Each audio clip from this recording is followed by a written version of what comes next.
welcome back to another episode of Nerders. I'm Rich. And I'm Christian.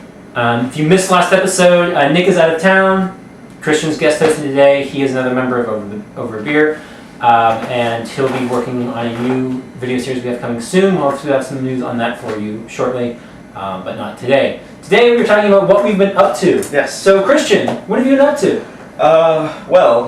In the past couple of weeks, I've actually gotten both a Wii U and a PS4. Okay. So I've kind of been all over the place. Me coming from a Microsoft Xbox 360 guy, I'm up to a lot of things. Okay. So I've been up to, from Mario Maker to Watch Dogs to Shadow of Mordor back to, Super Mario 3D World. So, yeah. Before you dive into specifics, Sure. I got a couple questions for you. Yep. We've discussed on the show, Nick and I, before about, state of Nintendo.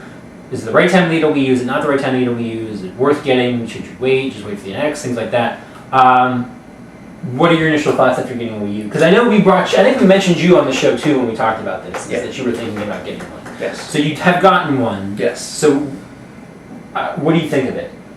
Okay, well, the Wii U was actually a birthday present. Okay. And come to find out, I had no idea that the NX was coming out until literally you guys talked about it. And I was like, what? So... And that was well before you got this as a gift. It was about a week before I realized that, I had no idea. Because, again, I was Microsoft all the way, so I had no idea what, Sony or even Nintendo was up to. Because I had no need for it. Okay. And then, when I started researching it, it's like, oh, now I have one. Let me see what games are out. Oh, so we're getting a new system next year. Maybe. Yeah. We don't know for sure yet. Assume it's next year. Yeah. Or relatively soon. Yes. Within the next 2 years for sure. Right. So from, a completely Nintendo noob standpoint, I would get the Wii U, especially since it's, I believe, cheaper than the other two systems. And, since it's, almost towards the end of its life, the game's already out. You don't actually have to wait for too much for the Wii U, whereas, for, PlayStation 4, there's, 5-6 games that went for 2016. You going into this, the library going into it and what you're going to get. And if these games already don't appeal to you, well, whatever comes out in the next year or 2 years isn't going to appeal to you, probably. Exactly. Unless it's Zelda. Right. And, along with the Wii U, if you, again, never hadn't had a Nintendo in years, so I have all the Wii games available to me. So that's 2 consoles worth of libraries.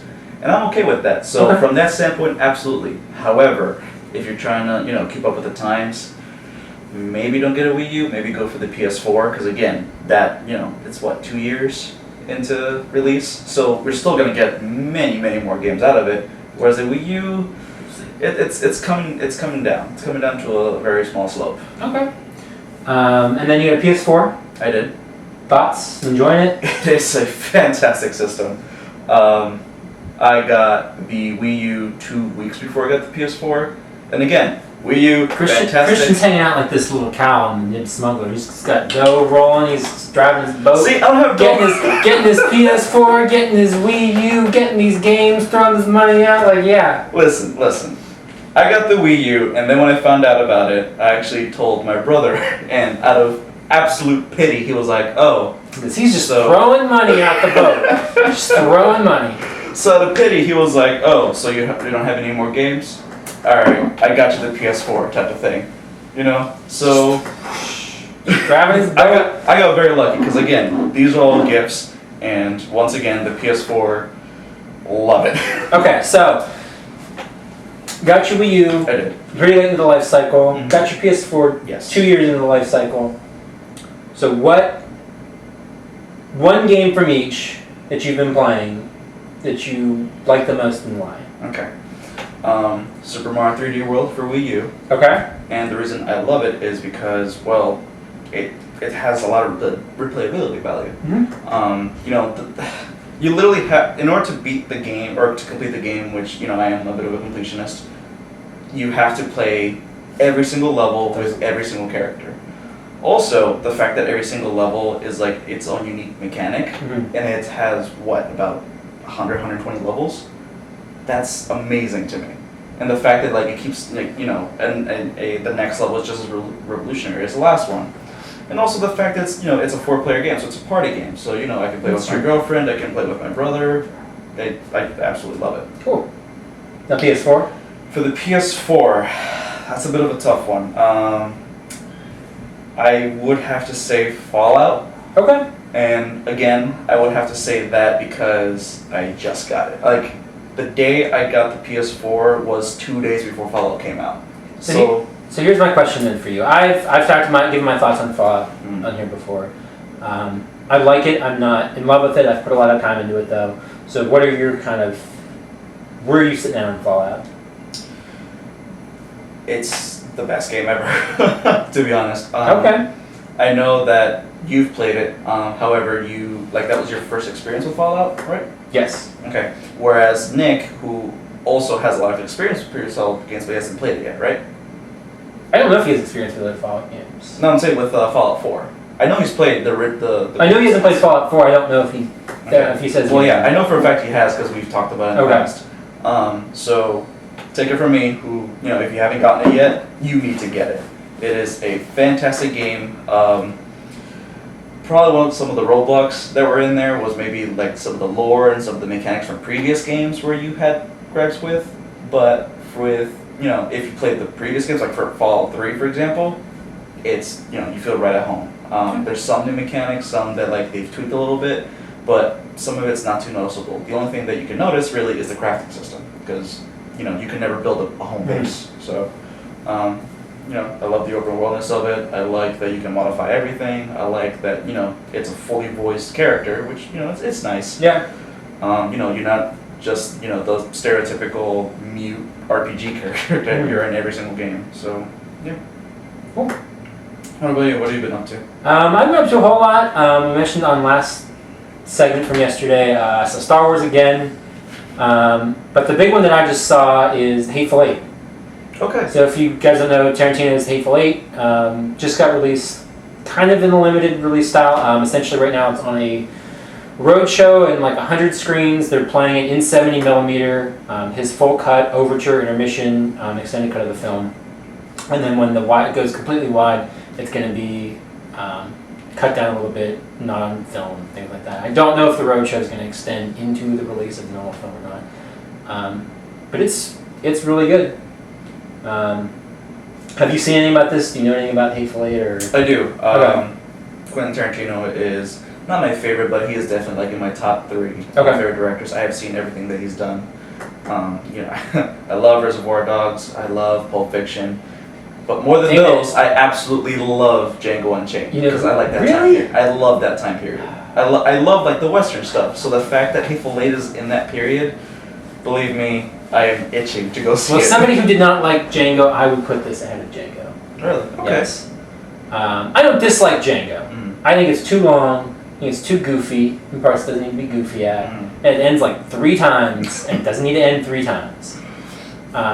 Granted, the third act is a little bit long, but I like the fact that, I loved him in Glorious Bastards, Christoph Waltz. So the fact that he comes back, but as a hero character, I absolutely love. The man can do no wrong in my eyes. He is my Daniel Day-Lewis. He is fantastic in everything he does. And of course, Leo, who really wants his Oscar, was a fantastic villain. Maybe this year. Maybe this year. We'll find out. But I really want to see it. But if it's still playing, by the time this video comes out, the roadshow 2 weeks will be over. If it's still going on, you can see it in 70mm. Definitely go out and see it in 70mm. Check your local theaters and see who's playing it that way and who's not. I know they did some releases of it being in true 70mm film. They got projectors. They did all that. I know the studio kind of sent out some refurbished 70mm projectors, so places could do it. And some theaters were doing it on sort of a fake 70mm on a digital, but it's the same cut of the film. So see if you can see it that way. It's definitely worth your time. It is a little on the long side. That's probably one of my only complaints. Is it could be tightened up just a little bit, not significantly. I've had friends who are it should just be 100 minutes long and be done with it. It's 3 hours long with its overture, intermission, and everything else. I don't think it needs to be that drastic, but there's just little bits here and there that I think it could be tightened up just a tad. But otherwise, it's great. It's definitely worth your time. It is very Tarantino, so if the vulgarities and violence offends you, stay away from it. It's a Tarantino It is, and it also is set in the Western, so there are a lot of racist terms used and racism and misogynistic things in it that do happen in it. I've had a lot of interesting discussions and stuff with friends and seen a lot of things on Facebook kind of going around about, is it okay, is it not okay, how it plays it, things like that. So I'll be curious to talk to you once you've seen it, and talk to Nick when he gets back once he's seen it. But that's really all I've kind of been up to. I haven't played a whole lot recently. Yeah, actually, now I'm thinking about it. You haven't played a lot, and I haven't seen any movies recently. So yeah, so we have a lot to talk about. Yeah. Any closing? No, not really. It's pretty much what I've been up to, and Cool. that's it. What have you guys been up to? What did you think of Fallout 4, PS4, Wii U, Super Mario World, Hateful Eight if you've seen it? You can contact both of us. You can leave a comment here on the video, on Facebook. You can find me on Twitter at Rich Belson. This time, Christian does not have a Twitter. He may or may not have it by the time this video airs. We'll see. It'll say right here. It'll say no. It'll be right. It'll say no Twitter, or it'll say at whatever he decides.